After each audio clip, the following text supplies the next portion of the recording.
Hi, my name is Noam and Arya will join me in a second, and today we're going to speak about maybe the most basic thing in Japan, which is rice. Arya, are you coming? Yes, I'm just getting one dish.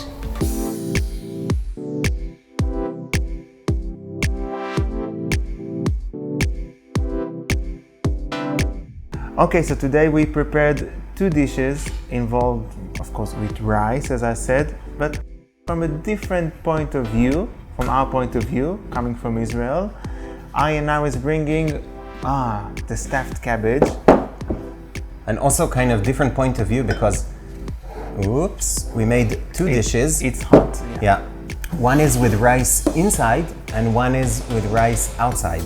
And let us explain what this means. So, rice maybe is like such a basic food everywhere around the world, but in Japan even more in a way, I would say. In Japan, it's, from our experience, it's basic, but it's so much more. So yeah, in Japan it's so basic, and when we were traveling in Japan, we even got to one island next to Okinawa, Kudakajima, where we were told is the kind of the origin of rice in Japan, and we've been exploring rice in different places. You know, for us in Israel, when rice is basically a grain in a plastic bag in the supermarket. You don't know where it came from, when it's not connected to seasons. No, when it was harvested, no. But in Japan, you kind of like suddenly realize that there's something called fresh rice. Fresh rice. It's a thing. Which for us is incredible. You know, like suddenly to see that rice has a different taste in a different time of year. And if it's rice from Niigata or rice from south of Japan, north of Japan, it's really different. And this is, you know, opened up a whole new world for us. A few things, we have three things here on the table. One, we cannot eat this without maybe having some nihonshu, which is another thing we really learned to appreciate and enjoy. And we were lucky to visit some breweries. And we are quite not surprised, but we are happy that it actually goes well with many of the dishes, like Middle Eastern dishes. Totally. So can I pour for you? Great. So shall I pour for you? Hi. Another thing we learned in Japan. So alongside the nihonshu, we have two dishes today. Well, first, quick kanpai. Kanpai, l'chaim. In Israel, when you do a kanpai, it's better to look in the eyes. You have to look in the eyes. So we have two dishes today. One is stuffed cabbage.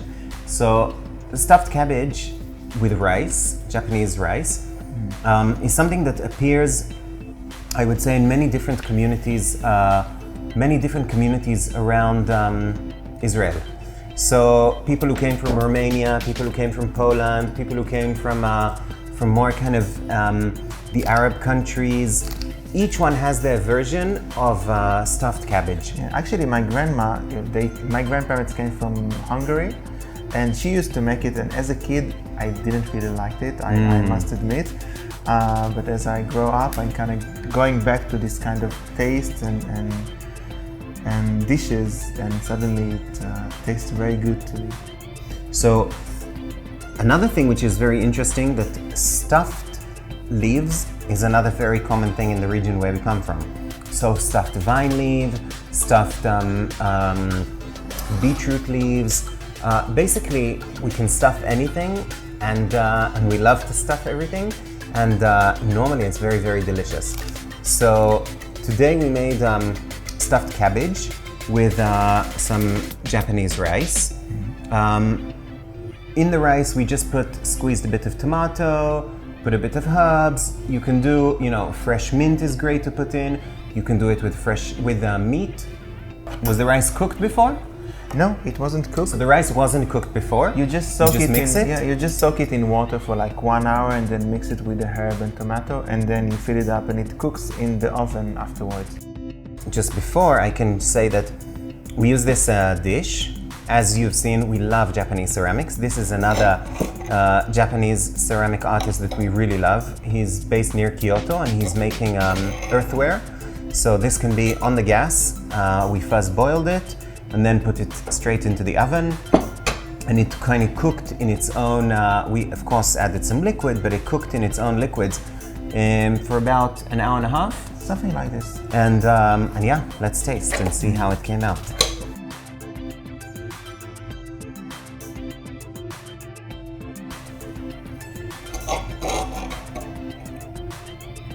Devon.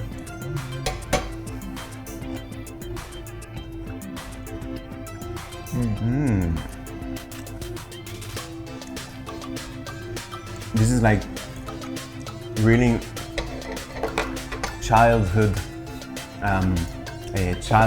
food in a way, I would say. Taste. But, Yeah. but I think for each country, like the stuffed cabbage is like a thing, but it looks and tastes a bit different. So the Totally. seasoning is different, the way of serving is different. And I think we took this one to more of a Middle Eastern version. Yeah, maybe Turkish. Less of something. your, I don't know how much, how different this is from your grandmother's one. It's a bit different. Again, I recommend to try to do it because it's so easy. Japanese cabbage, the wider ones, you just soak it in some hot water to make them a bit softer, and then the leaves, and then you make a mixture of rice with spices you like, stuff it, And then you just like roll it Roll up it, like cigars or something like this. and put it in the oven. And I really recommend, of course, you can find recipes online and just try and experiment and find the way you like it, and it's really nice. And then let's go to the opposite, right? Yeah. The other dish we made is this, which the traditional name is called ⑤米. Kube. It comes from Iraq. There's quite a large community of Jewish people who came to Israel from Iraq, and they made the kube very popular in Israel. So it doesn't matter if you're from Iraq or you came from Europe or whatever. For me, my childhood memories always like in big weddings or stuff like this. I would wait for the kube to come out. Yeah. So it symbolizes happy moments in life. Yeah, and again, this is stuffed but upside down. So what we made is actually we made kind of a dough made from rice. The rice here was cooked. Yeah, it was cooked, and to the rice we added a bit of flour and some ground Chicken. So the ground chicken meat. This makes a really nice fluffy texture, and made the dough. And then with wet hands, you kind of put it in your hand and create a hole inside. Yeah, like a pocket kind of. Pocket, stuff with the meat. Inside there's meat with a bit of celery and onion and some spices, and then gently close it. Slightly tricky. This isn't easy like the other dishes. It's not tricky for Japanese. This is onigiri basically. I didn't think about it. Wow, so it's actually totally yaki onigiri in our way, okay? So maybe we should take a bite of one so you can see what it looks like and understand how actually it's like onigiri. Just to say, it is a bit more tricky because it's not just rice. It's kind of like a dough. It takes time to understand it. I didn't make it. Aya did it, so it's all his. But we put here in the middle, again, tahini, sesame paste, because dipping into it is so delicious. And you want to just show the middle part. It's kind Right. of like everything is like actually inside is beef and celery. This is the only thing. and some onion. Some onion. It's fried well, and then you kind of put the mixture in the pocket you created from the rice mixture. And all you have to do is kind of dip it in Dip the and paneer. enjoy. It's Yeah. super delicious.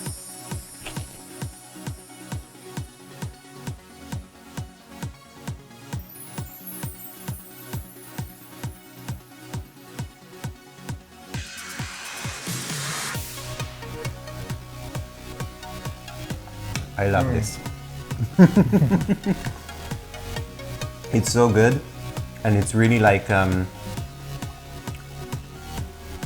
as Noam said, it's like so many memories of like weddings and parties and actually food which until I came to Japan I never made, because I always had it accessible, made by other people. But here in Japan I don't have it, so I had to learn to make it, and it's such a pleasure to learn these dishes and make them and send photos of them. Did you take photos? Oh. I think we should, there's one friend of ours whose mother makes the best ⑤米, and every time we send photos and she's like, wow, amazing, she's so proud. So yeah, it's really delicious. This, I would say, if you want to make, go online, search for recipes and explore and make with Japanese rice. By the way, the recipe isn't with Japanese rice, it's with Persian rice. But we made with Japanese rice and it's so good.